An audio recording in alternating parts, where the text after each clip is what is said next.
예레미야서 강의로는 이제 44번째 시간인데요. 예레미야의 마음속에 있는 하나님의 불덩어리, 그런 주제로 말씀을 전하겠습니다. 예레미야 마음속에 막 불타오르는 불덩어리가 있어요. 불덩어리.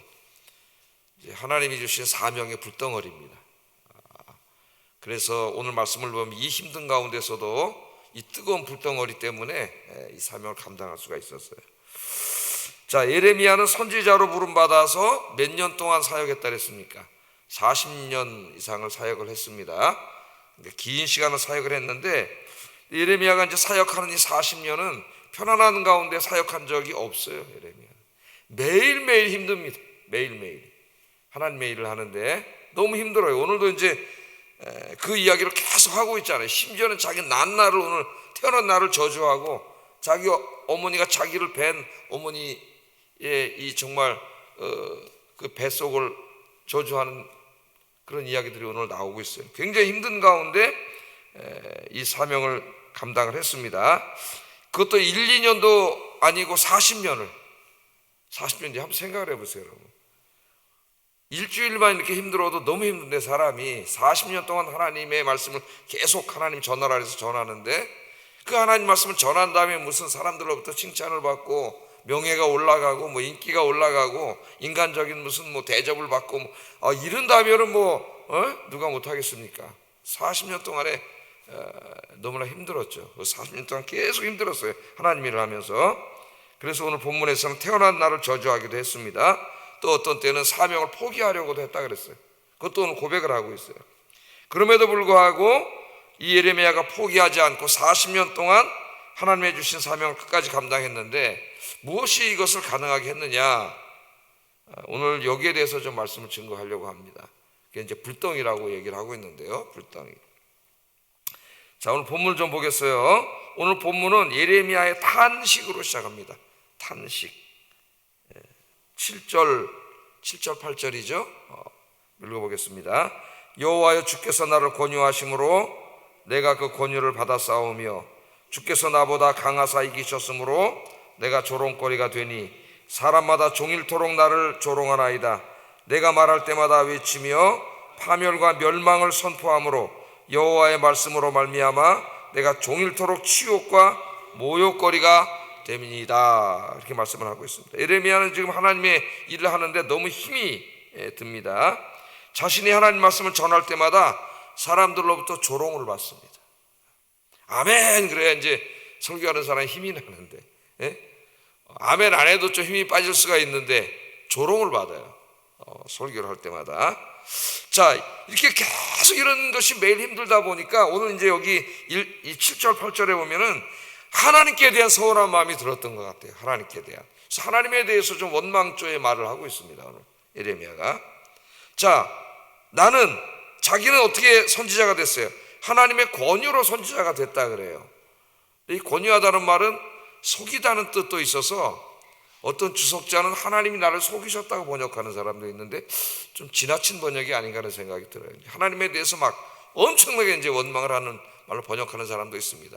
물론 이제 단어 뜻은 속이다는 말도 있어요. 근데 우리말은 이제 굉장히 완화시켜서 권유하다는 뜻도 있어요. 제일 약한 것으로 이제 번역을 했는데, 권유하다가 어떻게 보면 더 맞는 것 같습니다.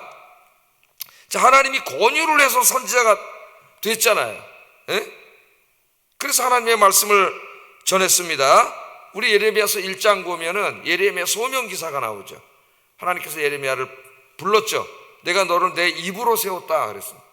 하나님이 직접 우리에게 말씀하시지 않고 예레미야를 하나님의 입으로 사용하셨죠. 그때 예레미야가 뭐라 그랬어요? 간다 그랬어요? 안 간다 그랬어요? 맨 처음에 거절했죠.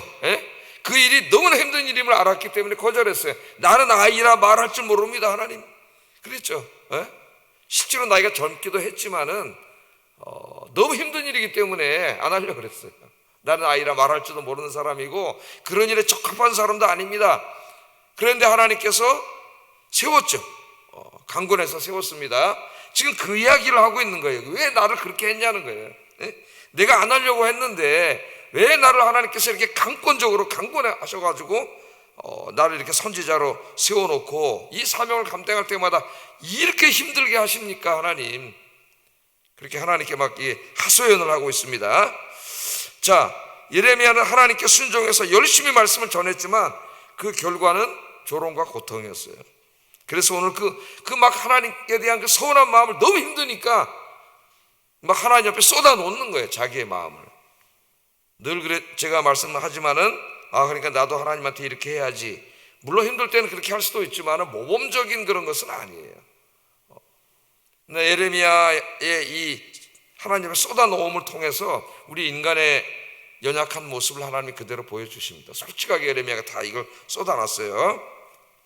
자, 왜 사람들이 예레미야 설교를 조롱하고 모욕을 합니까, 여러분? 왜 그래요? 다른 설교자들도 있습니다. 수백 명의 선지자들이 있어요. 어제 공부했던 바수울, 부대제사장이면서 선지자였던 바수울을 비롯해서 많은 선지자들이 있습니다. 그 사람들은 백성들에게 존경을 받아요. 백성들을 굉장히 좋아해요. 인기가 많아요. 왜? 그 사람들은 항상 하나님이 지켜주신다, 축복을 주신다, 평안하게 해주신다, 이런 설교를 하기 때문에 백성들이 좋아합니다. 근데 예레미야 설교의 내용은 뭐예요? 항상 죄악을 지적하고 회개하라 그러고, 회개하지 않으면 하나님의 심판이 있다고 하는 하나님의 심판과 멸망의 메시지를 계속 전하니까 사람들이 막 나중에 어떻게 했어요? 우리 공부했잖아요. 귀를 틀어 막았습니다. 그리고 심지어는 고향 사람들까지도 한 번만 더 그런 설교하면 죽여버린다 그랬어요. 죽이려고 그랬어요. 여러분, 저 신약 성경에서 사도행전에 보면 12사도가 예수 그리스도가 십자가에서 죽으시고 부활하셨다 그랬더니 제사장들이 귀를 막고 한 번만 더 예수가 부활했다 그러면 죽여버린다 그랬죠. 마귀가 하나님 말씀을 막 못 전하게 하는 거예요. 그러니까 이제 막 예레미야가 이제 막 힘이 든 겁니다. 힘이 들어요. 자, 이 10절에 보면 이렇게 얘기하면 10절, 이때 힘든 이야기를 이렇게 얘기해요. 10절 한번 읽어보겠습니다. 시작.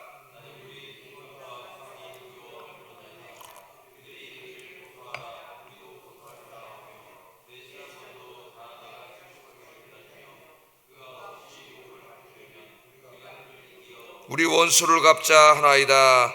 자, 이 말씀이 뭐라 그래요? 그 사람들이 예레미야를 겁박하고 두렵게 했다 그럽니다. 겁박하고 두렵게 했어요. 그들은 예레미야를 당국에 고소하라고 외쳤습니다. 예레미야가 실수하면 그에게 보복하자고 말하면 그 실수를 틈타서 꼬투리 잡아가지고 보복하자고 막 이야기를 해요.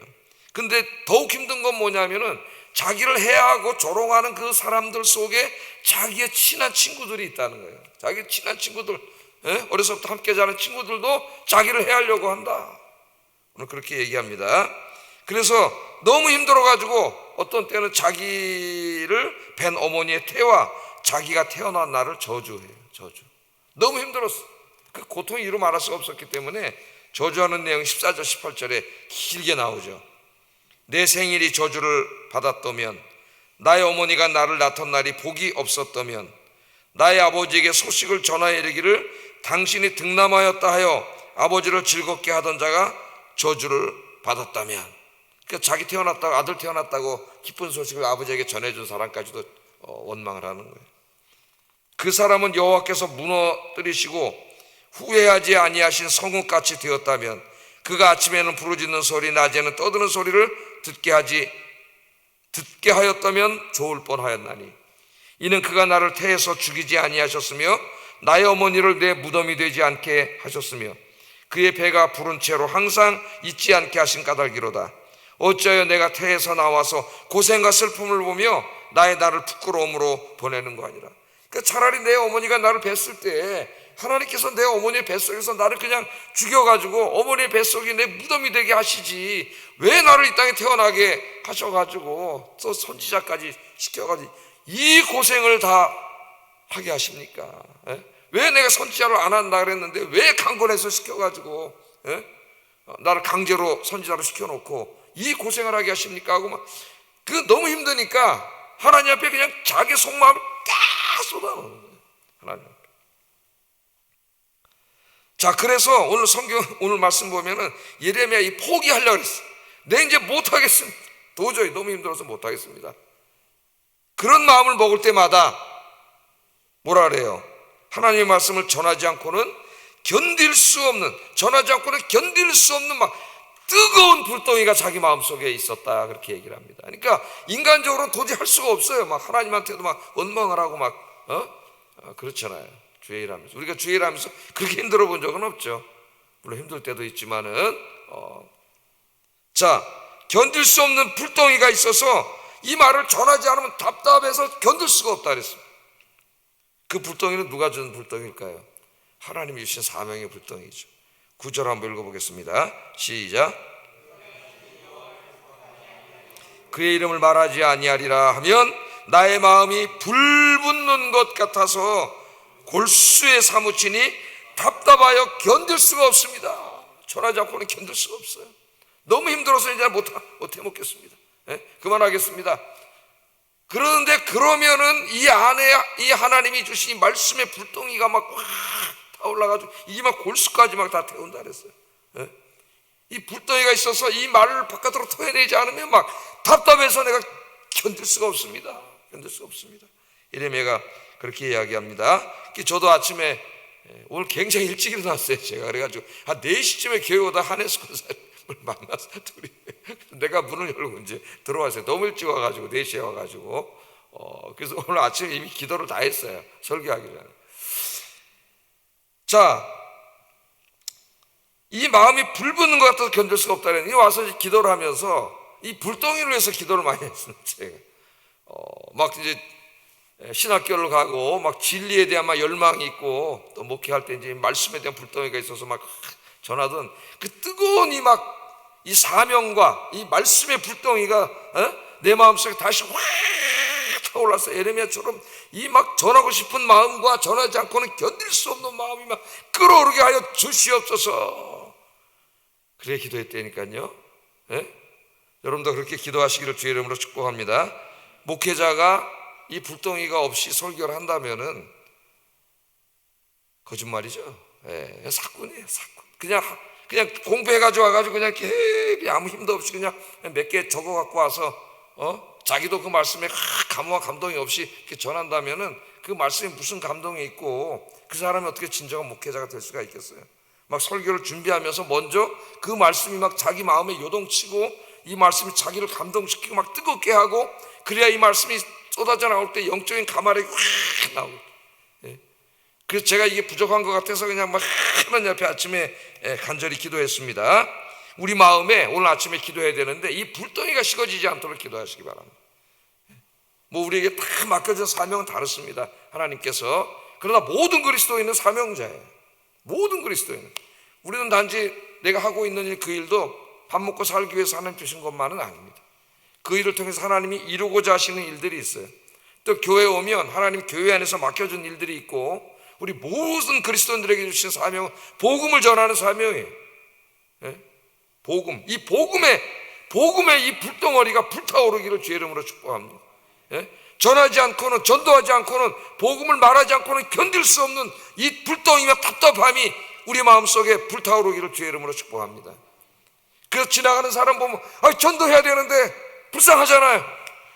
쫓아가서 예수 믿으세요 전도지 주고 이 동네를 찾아다니면서 제가 한동안에 이제 이 동네 다 돌아다니면서 다 전도를 했는데 또 한번 시작해볼까 그런 생각도 했는데 아파트는 못 들어가고 이제 이 시장 쪽으로만 가야 되는데 주로 시장 쪽으로 많이 갔어요. 옛날 철거하기 전에 이쪽으로도 많이 갔고 지금 두들기다가 이제 봉변을 나간 적도 있고 소리를 질러 잠자는데 깨운다고. 복음에 대한 뜨거운 마음인데 그때 이렇게 보면은 한 집 건너가다가 아유 이 집 건너가면 안 되지 이 집 지옥 갈까봐 또 그 집 쫓아가서 다시 한번 전하고. 사도 바울 선생도 그 고난을 엄청 당했죠. 고린도후서 12장을 한번 읽어보세요. 말할 수 없는 고난을 당했습니다. 그걸 쫙 다 썼어요. 거기에 하나만 당해도 우리는 사명 못 감당해요. 너무너무 힘든 일만 다 거기다 적어놨는데 끝까지 감당할 수 있었던 것은 그 사명의 불덩어리가 있었기 때문이에요. 하나님이 나에게 일을 맡기셨고 하나님이 나를 부르셨다고 하는 이 강력한 소명의식, 그 소명의식이 있어야 사명감이 생깁니다. 나를 이곳으로 부르신 분이 하나님이시다. 그게 교회에서 맡겨진 일이든 여러분 직장이든 뭐 전업주부든 여러분을 그리로 부르신 분은 하나님이신 줄로 믿습니다. 그래서 오늘 아침에 우리가 기도의 제목은 하나님을 향한 내 마음속에 이 사명 복음의 불덩어리가 막 활활 불타는 정말 하나님이 쓰시기에 합당한 주의 종이 되게 해달라고 기도하시는 아침 되기를 주의 이름으로 축복합니다. 이제 한 가지만 더 아침에 설교하고 마치려고 하는데, 성경을 쭉 본문의 순서대로 한번 이렇게 읽다가 칼빈이 생각이 났어요. 이제 칼빈 선생은 거의 성경에 거의 다 주석을 다 썼는데, 계시록은 쓰지 않았고 거의 다 주석을 썼는데, 그 사람의 이제 이 주석 철학은 뭐냐면 성경은 쓰여진 순서대로 설교해야 된다는 거예요. 저는 지금 첫 번째 부분은 좀 이렇게 재구성했죠. 재구성 설교를 했는데, 그 사람의 철학은 순서대로 해야 된다는 거예요. 그래서 그 생각이 나가지고 한번 순서대로 읽어봤더니 또 이렇게 보이지 않던 부분이 보이더라고요. 또 오늘 이 말씀 순서대로 쭉 읽어봤더니 제일 먼저 뭐로 시작해요? 자기의 그 고통을 하나님 앞에 토로하는 것으로 시작해서 너무 힘들어가지고 하나님 앞에 왜 나를 여기 안 한다는 사람을 억지로 갖다 시켜가지고 하나님 나보다 힘이 세다고 막 나를 여기다 시켜놓고 이 고생을 시킵니까? 막 이 고통. 그런데 그 고통 속에서 내가 이제 그만하려고 그러는데 뭐가 있어요? 안에서 막 불덩어리가 막 뜨거워서 내가 견딜 수가 없다 그래. 그리고 그 다음 구절을 읽으면 또 고통에 대해서 얘기를 해요. 이거 잘 보세요. 그리고 그 다음에 고통에 대해서 얘기하다가 그 다음엔 또 하나님 앞에 기도하니까 하나님이 힘을 주셨다고 또 얘기를 해요. 그 다음에 또 자기가 태어난 날을 막 저주하는 이야기를 합니다. 그리고 그 고통 속에서 끝까지 사역을 감당을 해요. 자, 이렇게 읽고 보니까 우리 인간의 마음이 보이더라고요. 인간의 마음은 우리 항상 아무리 위대한 예레미야 선지자 같은 사람이라도 항상 두 가지의 마음이 우리 마음속에 요동치고 있다는 겁니다. 하나는 사명감에 불타는 불덩어리 같은 마음. 우리 그럴 때 있잖아요. 막 주일을 감당하고 싶고 막 나와서 전도하고 싶고 막 왜 나한테 일을 이렇게 안 맡겨주지 막 그럴 때가 있잖아요.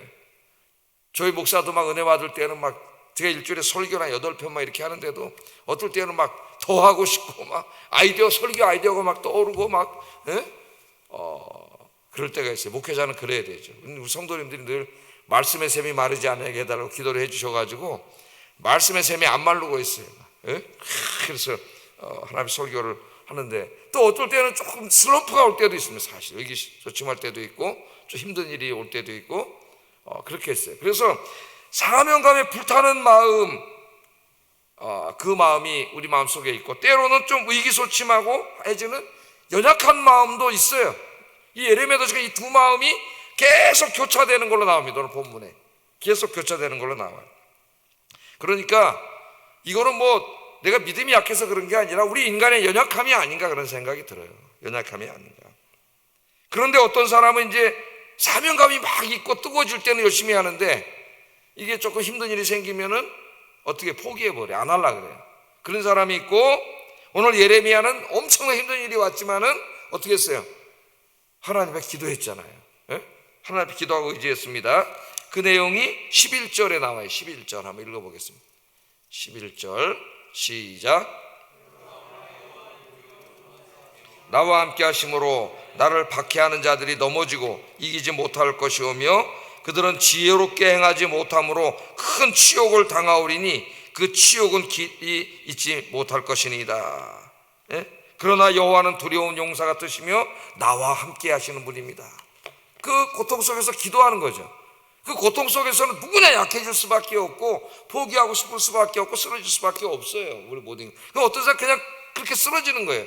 그런데 우리는 그렇게 쓰러지면 안 되고 오늘 예레미야를 통해서 뭘 배워야 돼요? 그 고통 속에서 기도하는 걸 배워야 된다는 거예요. 하나님을 의지하고 기도했더니 하나님께서 어떻게 하셨어요? 확신을 주셨어요. 그 대적자들 하나님 막아주시고 내가 너와 함께 한다 두려워하지 말라.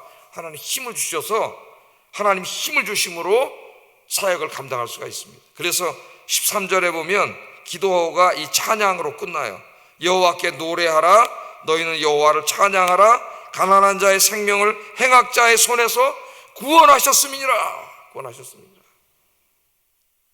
힘든 일이 닥칠 때 연약한 마음이 들 수 있지만은 그거로 인간이기 때문에 어쩔 수가 없습니다.